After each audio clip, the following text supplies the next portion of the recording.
como esse antissemitismo, que a gente viu com mais força agora na época do Holocausto, ele está presente na história da igreja, assim, ao longo dos anos. Uhum. Então, o antissemitismo religioso, né, no livro eu vou distinguir aí entre o antissemitismo religioso e o étnico, que se tornou dominante no Ocidente, França, Rússia, depois Alemanha a partir do século XIX, né, o caso Dreyfus é um caso emblemático, o Holocausto outro caso emblemático, os pogroms na Rússia, outro caso emblemático também, né? O antissemitismo religioso se confunde, infelizmente, com a soteriologia e com a escatologia cristãs. Então, já cedo, por exemplo, eu coloco isso aqui, eu cito isso no meu livro, né?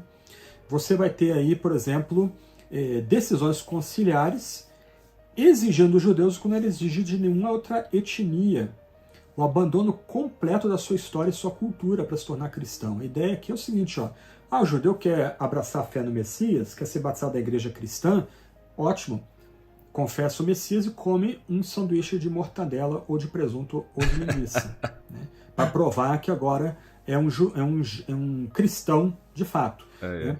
E aí, os dois argumentos principais, tristes, né? Um é o supersessionismo, a igreja substitui Israel. Mas por que a igreja substitui Israel? Porque Israel coletivamente é culpado do deicídio, da morte do Salvador. Então, porque os judeus coletivamente são acusados da morte do Salvador, então eles agora são removidos do plano de Deus e substituídos por uma nova aliança feita com uma igreja majoritariamente gentílica. E todo judeu que quiser entrar nessa igreja gentílica deve renunciar a todo o judaísmo, inclusive aspectos da sua cultura, festas, história, dieta, e abraçar valores gentílicos. Nós temos uma tragédia que vai perdurar durante muito tempo e chega a seu clímax horroroso no Holocausto. Né? O Holocausto ele faz parte de um outro enquadramento do antissemitismo, que é o antissemitismo de fundo étnico. Então o judeu não é mais desprezado pela sua religião, mas pela sua etnia. Ele é visto como alguém inferior. Né? É chocante descobrir, eu trato isso no livro, que os alemães usaram pesticida para matar os judeus numa escala monstruosa. Né? Porque a ideia aí é que os judeus são equivalentes a uma praga, uma vermes. Né?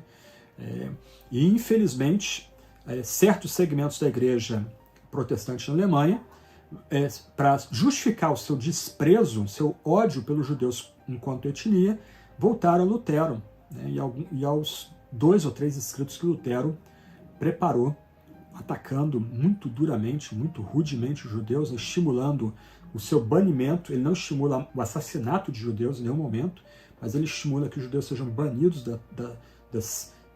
dos burgos cristãos, né? Suas sinagogas sejam tomadas e transformadas em escolas ou destruídas, a Torá seja queimada, e os judeus sejam realmente expurgados das cidades cristãs na Alemanha. Né?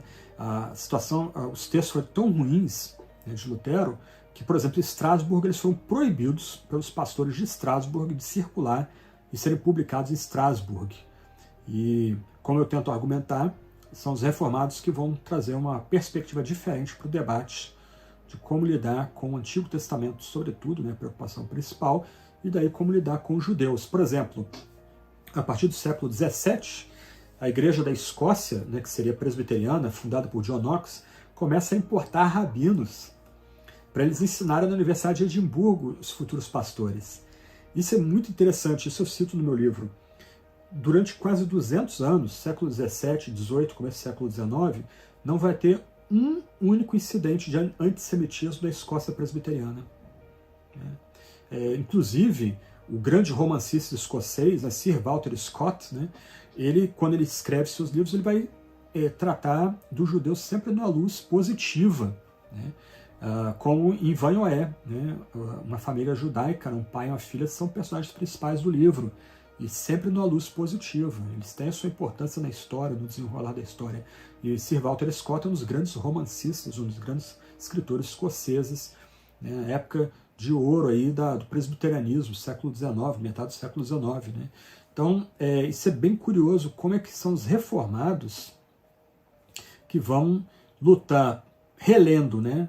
Para reler o Antigo Testamento na sua língua original, no seu pano de fundo histórico, cultural, social, e a partir disso vão reavaliar o papel dos judeus e da própria terra. Né? Então é bem bacana isso.